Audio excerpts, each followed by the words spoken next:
Hello everyone, welcome back to the channel, and today's game is called It Paints Me. It's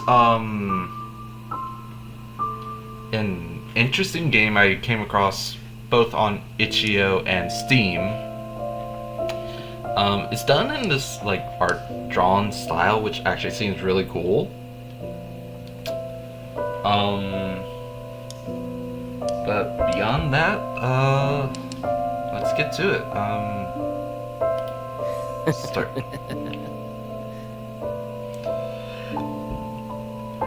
Every night I find myself alone in the studio, curtains drawn tight, my neat row of paints, palettes, and brushes in the same place on the drawer by the easel. The canvas upon it sits as always unfinished, Mary's half-painted face frozen in silent song. It's laid out, as it always is when I'm awake here. Mary is nowhere to be found.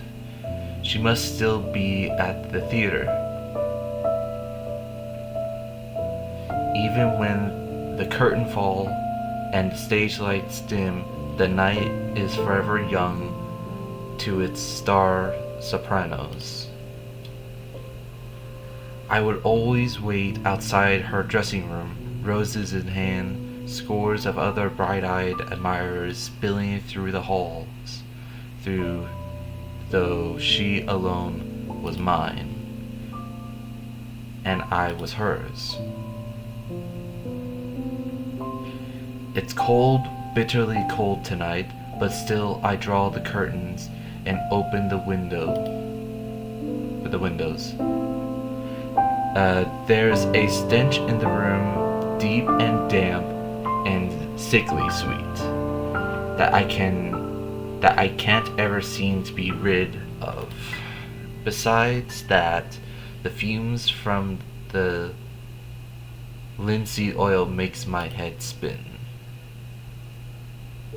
Like every night, I measure out my paints, arranging the small dabs of color on my palette from lightest to darkest. Titanium white and cadmium yellow, the corpse brown and lamp black. I wet my brush with oil and gently start mixing the pigments. It just feels a little bit like magic, watching them swirl and mix, forming new colors from old.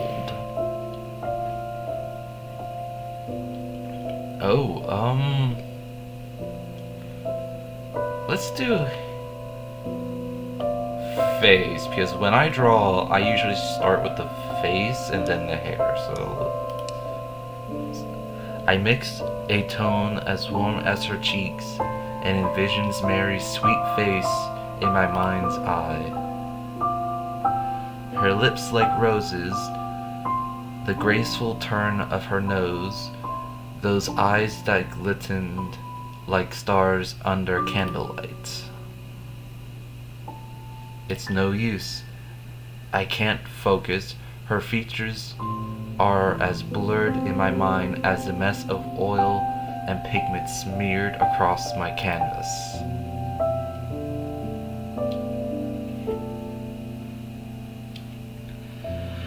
I sigh and scrape off with a palette knife and mix a deep blend of black and red for the background instead.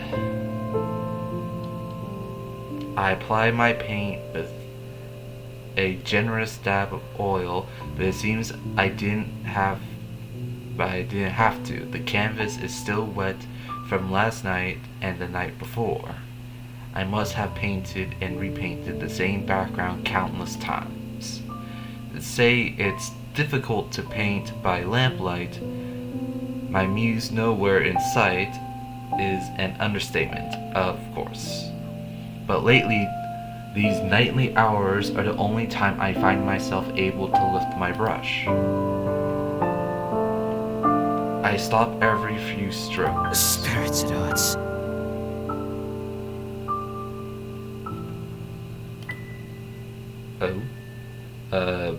I had joked that the pain that forced me away from the tailor shop meant I could finally return to my painting, at the very least.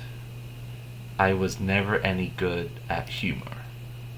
Mary had sensed my worries, consoled me sweetly in her voice that could charm tone to life. Oh, Sam, don't worry.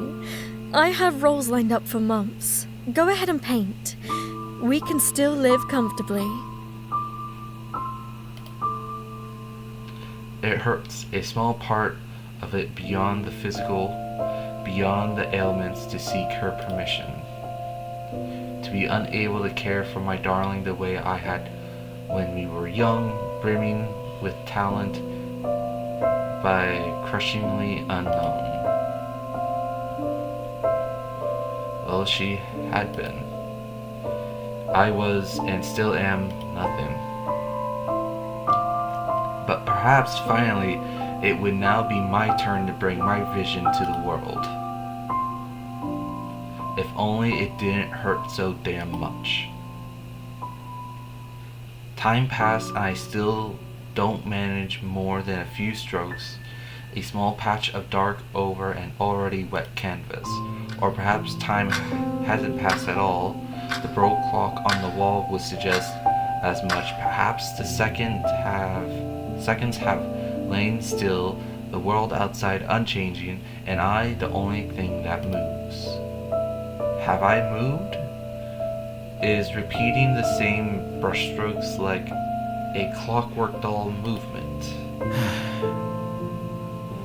I shiver and sigh. Perhaps sleep would be a better endeavor. Perhaps the next night will meet more success. I stand setting aside my paints and palettes and slowly move to shut the window. I stop. There, out in the front garden, barely lit by a street lamp, stands a figure that can only be Mary.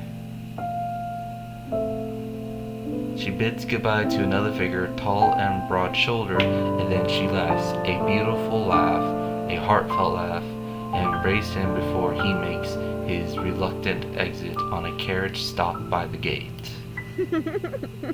Ooh. I don't know, man. For a moment, I don't know what to think. A friend, a co-star, perhaps that amiable tenor she mentioned every now and then. I didn't see his face, but Mary's social circle had always eclipsed my own. It must be, but why would he come to our home? Why would she laugh that way? In the garden, in the midst of walking to the front door, humming to herself, Mary suddenly looked up for a moment. Her eyes go wide and she blinks as if shaking herself from a daze. I instinctively step back from the window. Perhaps it's guilt that makes me do so. Mary is finally home, and oh, I've missed her so. How could the first thing I think upon seeing my darling be the worst thoughts in my mind could conjure? For the first time in many, many nights, I feel just well enough to leave the studio.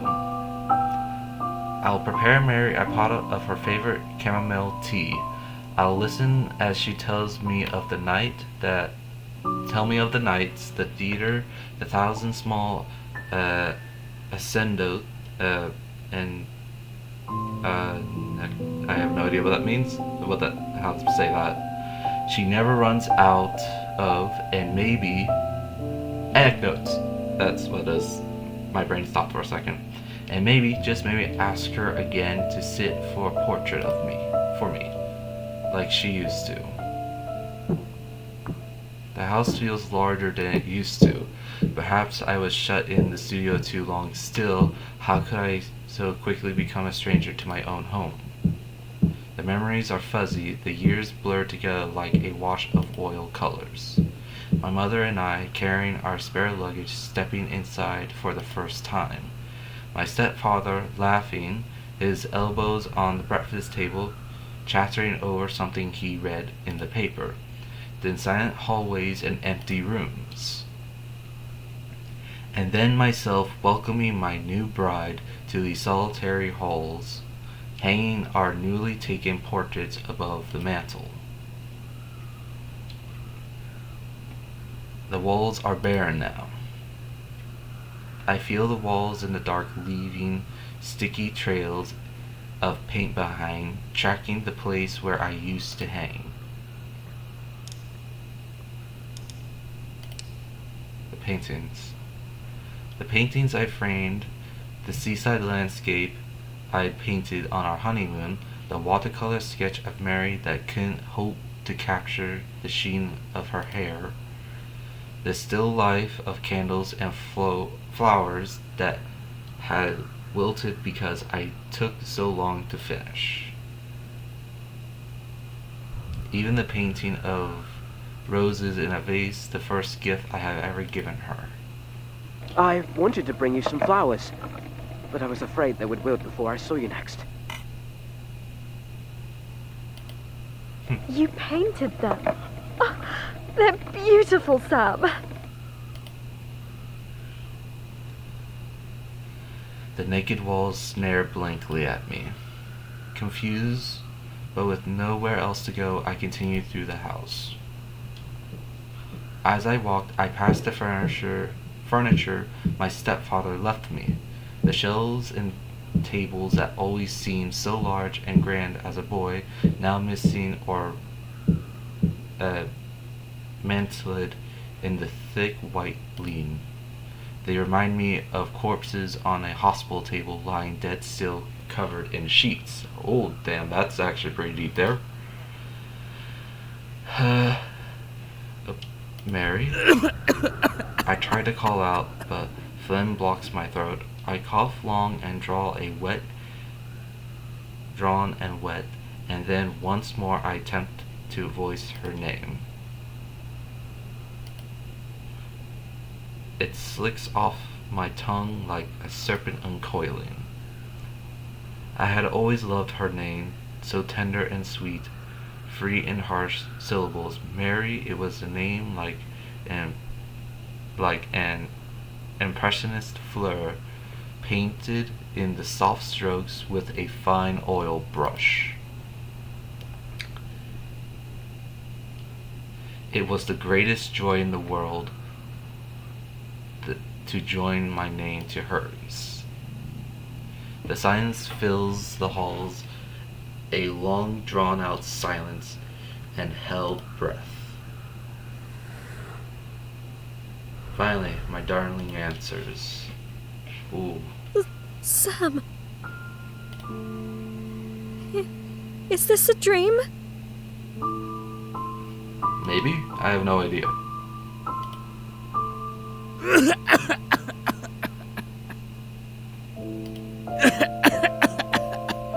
Is it a good dream, darling? I don't know. It feels like a nightmare. An awful, wretched nightmare. Oh dear. I leant towards the sound of her voice, so musical, so lovely, even at the brink of tears. Don't cry, darling, I want to say, but thick, syrupy liquid fills my throat. No matter what troubles you, I am here. She stands at the edge of the staircase, shaking a candlestick in hand. The steps are sticky and wet. I inch carefully, practically at a crawl, not to slip. My darling lifts the candle as I approached. In the dark of the house, its flickering flame almost blinds me. I don't see the expression on her face as she screams. Ooh. Marie? Where are you, my darling? Every word feels like a dagger puncturing my throat. I limp down each hall, leaving a trail of steps that feel damp and heavy, sticky and wet. I try the door to our bedroom, no, Mary's room. I had started sleeping in the spare one when my coughing fits would wake her in the night. It was cold, so cold, alone, but my darling needed her rest. Yeah, I think either something happened to you, dude, or maybe she died?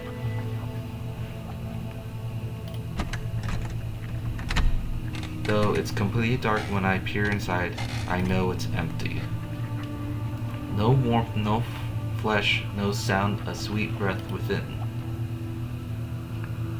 I continue down the hall. I trudge my steps heavy and wet, trying not to slip over the thick, slick surface. Marie! What's wrong, darling?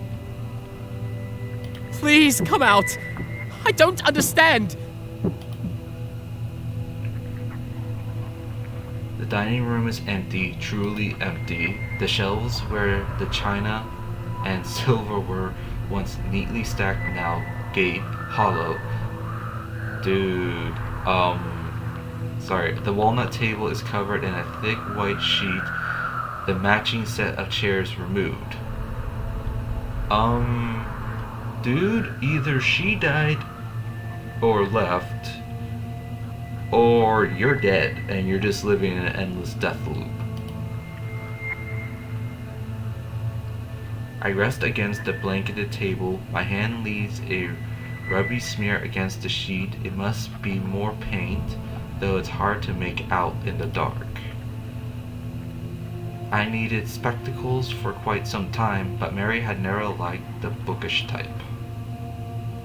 I continue on through the familiar yet unfamiliar house, my steps strained and slow, my breath short, sticky, and wet. Marie! Where are you? Oh, Marie! It hurts! Won't you come to me? I hear the front door slam shut. It must be freezing cold out. Why has she gone to the garden?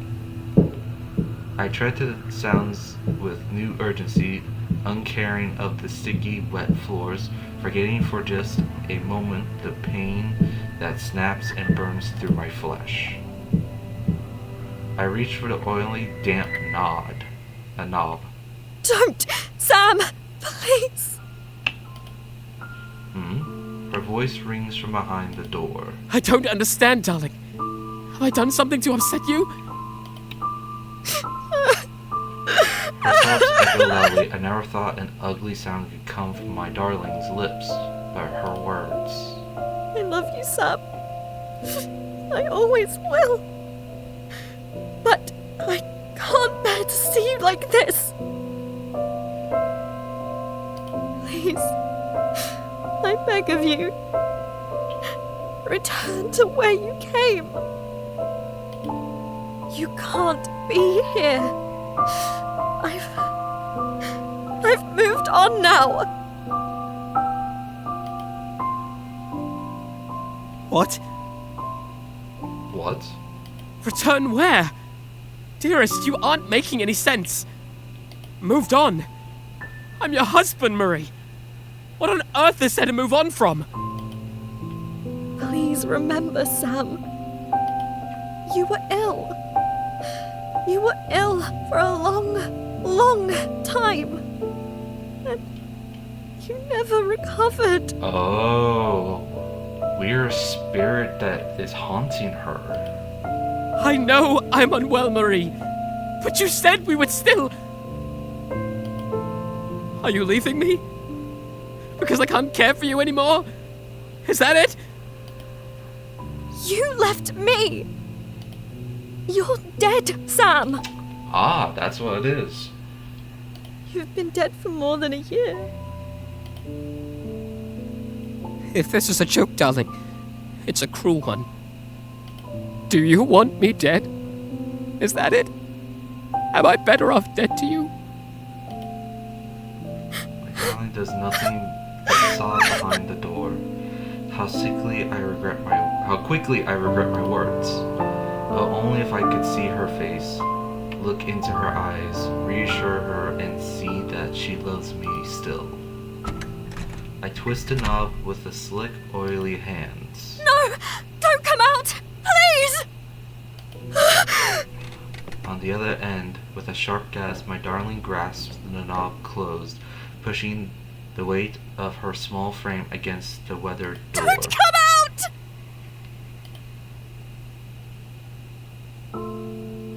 Oh. Okay, this seems like a dual choice ending, so... Okay, hold on, let me see. Aha! There's a save option. Save here.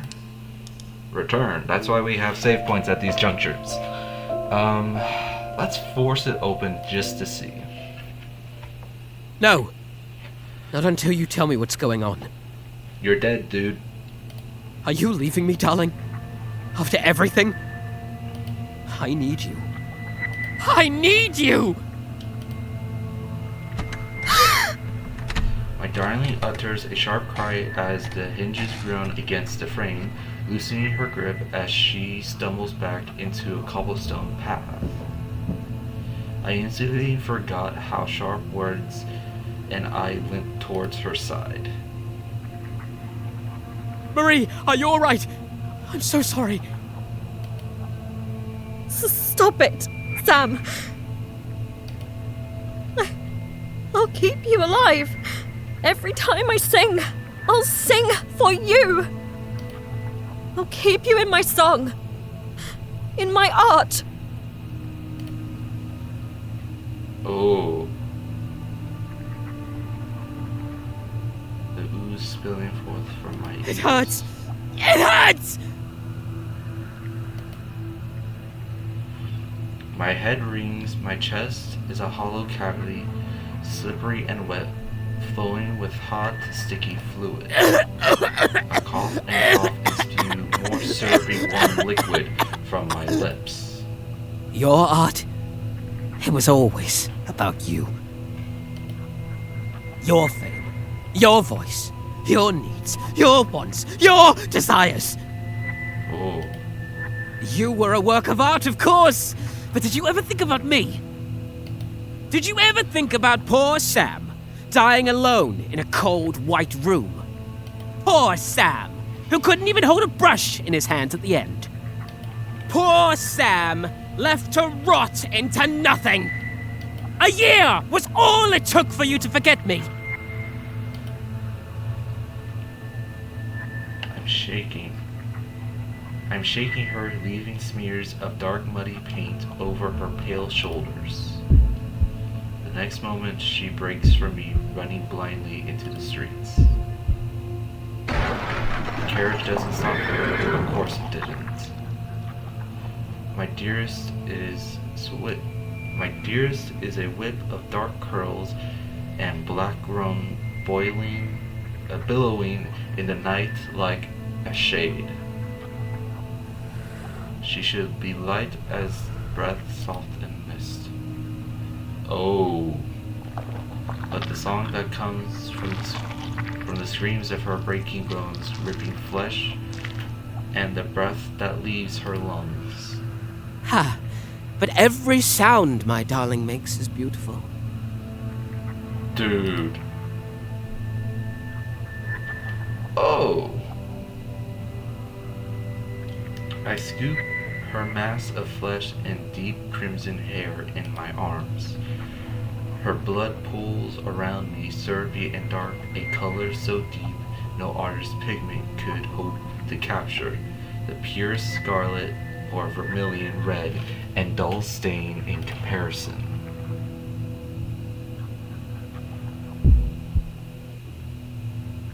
It is not Sam that I see staring back at the deep pool of our blood.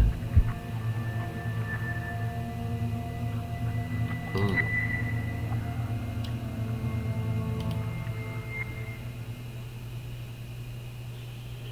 My darling is a lovely creature, even broken.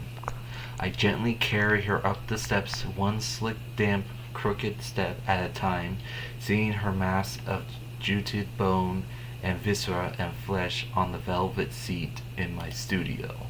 The fabric soaks in deep, so very deep.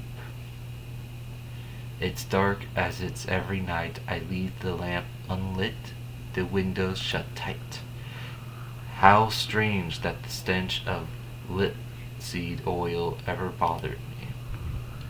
After all, I no longer breathe.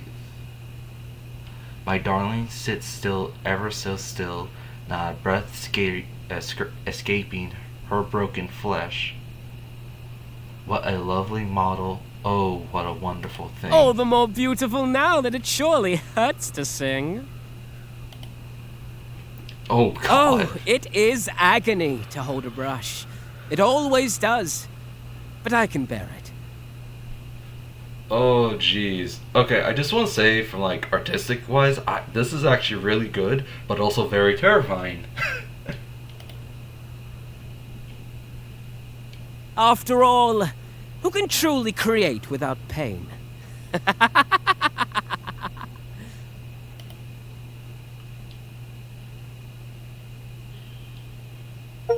Ooh.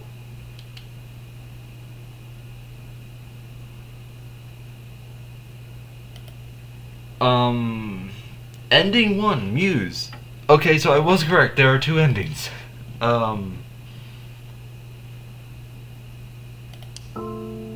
Okay, let's load at the crossroad point to see the second ending. What I'm going to assume is the good ending. Let's hope it's a good ending anyway. Let her go. I let go of the door, my hands slicking off its oily surface. Forgive me, Marie. I can see that you don't want to speak to me right now. But whenever you do, whatever this is about, I'll be waiting in the studio. I leave the door, I leave my darling alone, sobbing in the garden. It's dark, so very dark, but dawn will soon paint that dim, black sky. I retrace my slick, wet footsteps through the hall, up the staircase, one trudging damp step at a time. Spirits, it hurts. It burns, it feels no breath in my lungs, my chest could be a hollow cavity, slippery and wet, spilling with hot, sticky It fluid. hurts.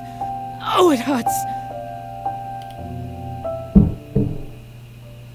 I stagger into a tall, sheet-covered object, the linen sliding off with the grasp of my clumsy, slick fingers. A mirror. It's Mary's floor-length mirror. No. Oh, no. No, no, no, no, no, no, no, no, no, no!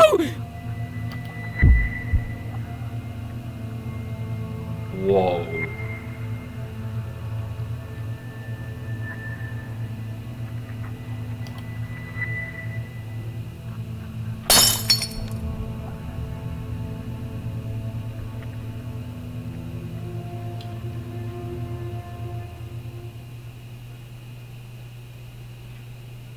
I'm in the studio, a dark, dim studio as empty as every night. The curtains are shut, the lamps are unlit. My okay, this is like at the beginning now.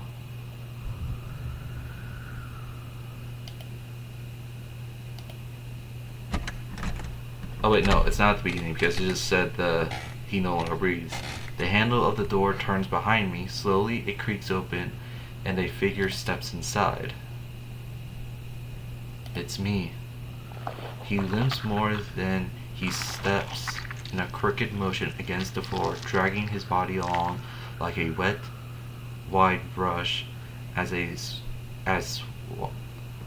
can't speak. As sways a red pool at his feet, I watch him pull himself before the canvas. Samuel.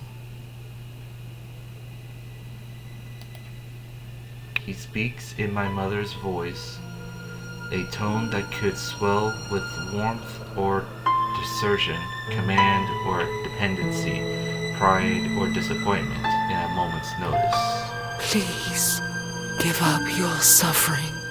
Give up this. Come back to the earth with me. My hands are too slick to hold my brush. I stab it into my flesh and fix it between my bones, and then dip its bristles into his blood.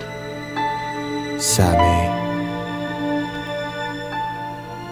He speaks in my stepfather's voice, but without laughter or joy. In the same cadence, I imagine him taking his last breath, crimson-stained, his uniform, the dog tags cold around his neck. don't suffer anymore, Sam. You are nothing already. Forget your pain. Return to the void with us. Whoa. My brush is drying. I plunge it into his chest, wet it with his oily breath. Sam? He speaks with my voice, hoarse and raspy, and tired, so very, very tired. This won't make you worthy of love. Not the world's, not Marie's, not your friends or peers or critics. Come back to our grave. End our suffering. You know I don't do this for love. I clean my brush with the paint thinner, knocking over the jar as it spills across the drawers and onto the wet silken floor. I dry the bristles in my worn, rotting shirt, then soak it in the thick white mucus of his tears. My words are only partially true, just as his words are not fully wrong. Neither my rotting corpse nor the memory of what was once Sam will gain a thing from this toil. I paint the hours away, or perhaps take no time at all. The clock on the wall never turns, its hands suggesting that the world lies still. The seconds never pass, and I am the only thing that moves within it. It hurts, oh, it hurts. Heavy syrupy tears flood my vision, fill my throat, my chest, choking me. Every moment of my hand leaves cracks on what was left of my brittle bones. He stares at me all the while, silent, still, like a mirror. If I loved him, I would stop. I would crawl to my grave like he wishes, but I love this more than I love myself. I birth him from within me, as I create, so too am I born. And he and I are beautiful.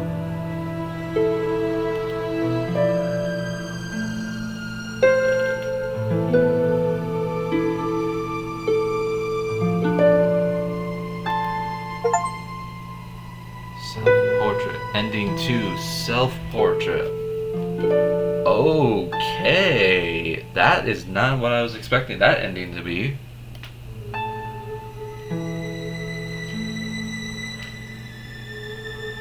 Music, art, story, programming, and sound designed by Endisis. Endisis? Yeah, Endisis. That was good.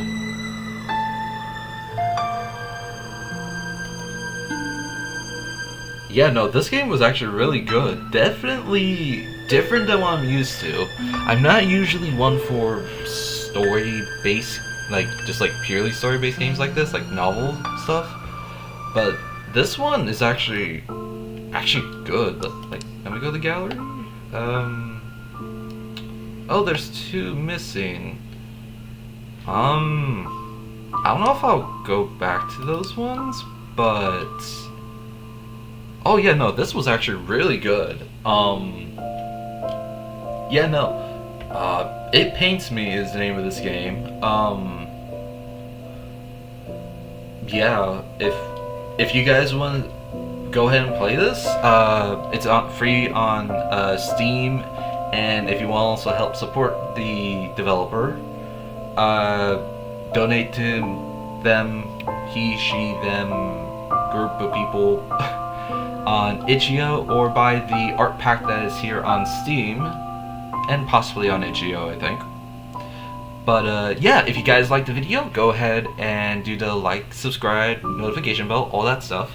And yeah, go ahead and check out some of the other stuff I've done. I've done quite a few games so far. I do believe it was a different story-based game before this one called Dagon. I think I did before this one.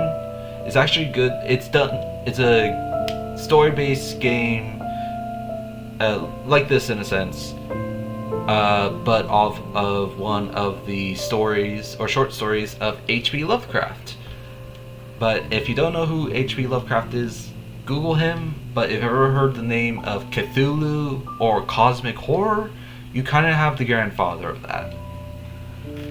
So anyway, go ahead and check that out. I'll see you guys in the next video, and I hope you all have a nice and lovely day. Also remember to subscribe. Okay, see you in the next video, I guess. Bye. Okay, I know I probably just did the whole like, subscribe, all that notification stuff, you know, that whole spiel, but I'm sorry, I can't. I want to know, because I was looking at the Steam page after just finishing the initial thing, and there's a third thing. I didn't look up how to get it, but I think I know how, and I'll show you. Here. It shows, these are the two endings, the Rose, seeing the guy that she's possibly seeing, dating, I don't know, and then this, and then that stairway. But there's a third, I want to say, or something like that. But then I had this thought. At the stairway, the hallway when we're exiting the room, there is a choice between the paintings that he did, that Samuel did, or other pictures. I wonder if there's another thing, achievement, or another thing for these two, which I want to see. But if he gives us the same ending, I will probably cut that part out and just leave this part in and see those ones. So let's go ahead and investigate. As I step through the darkness of the house, inch by inch, stroking back dust and tears that threaten to spill. And since I set foot here, but every floorboard, every turn of its halls are as familiar to me as when sunlight once shone through the windows. Sam always opened the windows when he worked in his... Oh wait, hold up. Oh no. I thought I was doing a whole thing, but no, this is a continuation. No matter the weather, no matter how rainy or freezing cold,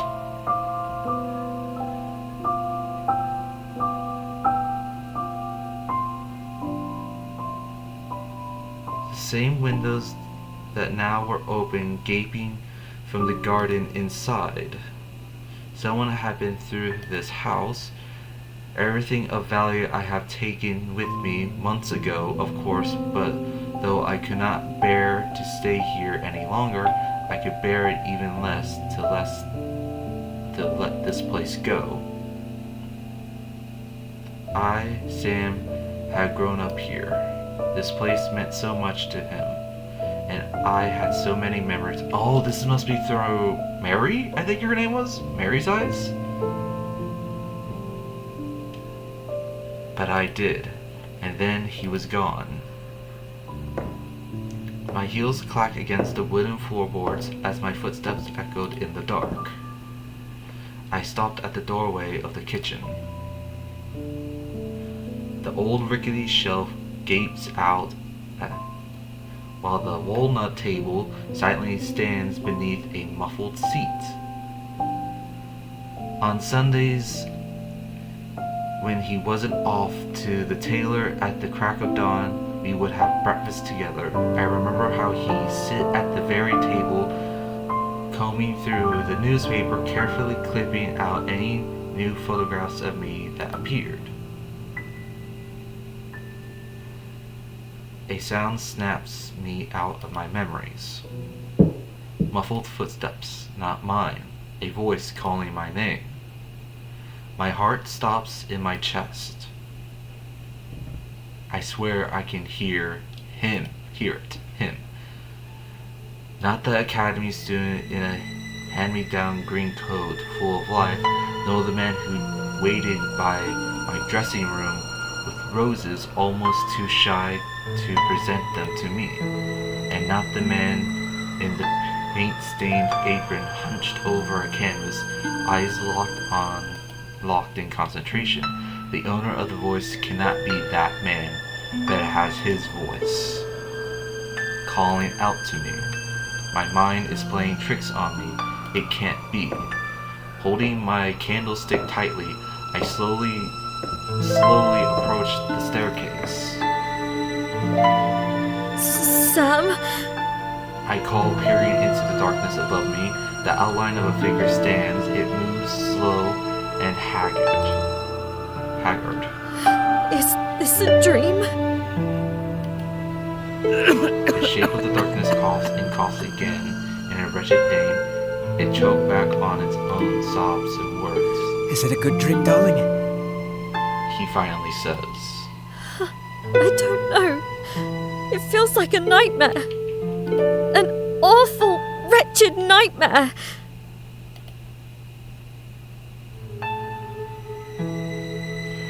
As the figure steps into view, I blink against the flickering candlelight and finally look at him. My darling, oh my poor, precious Sam. No, what's left of him? Okay. Oh, shit, another one. Let's go ahead and do like before. And scream?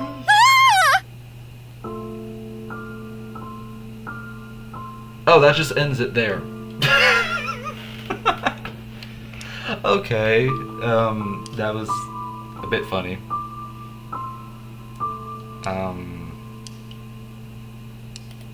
Let's see, does it... Okay, it skips to here. Okay, let's do this. Screams just ends it. Embrace him? I love you, Sam. I say through my tears, climbing the staircase, one shaking step at a time. I always will.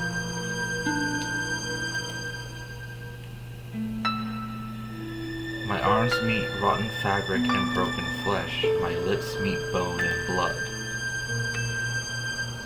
Take me with you. I try to speak, but gag. Don't cry, darling. No matter what troubles you, I am here. Oh. Talks about the bride and the corpse. That's sad. Singer found dead. Beloved soprano Marie Clement, body found in former residence. Marty Rue, acclaimed opera singer Mary Clement, was found dead by her former residence yesterday evening at okay. Oh, that's sad. ND3. Okay, so that was the third ending. So this could disregard completely what I was saying at the beginning of this. And now it's at the true beginning. Okay, so now if we go to here, what is this one?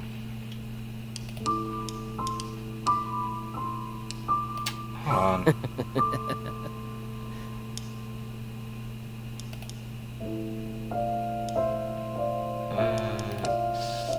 Okay, I know I'm kind of skipping through this, but I just want to see the photographs. The walls laid bare, the pictures that hung on the pale wallpaper are gone. Blurry gray photographs of my parents, myself as a boy, Mary. Oh, so many pictures of Mary, each displayed in a filigree frame. Even our wedding photographer, the two of us dressed in fine clothes. I sewed myself, smiling like fools while our pictures was taken, for how could we wear solemn faces on such a joyous day? It too is gone. And okay, I'm just gonna skip to the end. That way I can just okay, so gallery. Okay, so that's what it was. It was just a wedding picture. Okay, so yeah, now that's the true ending. All three endings.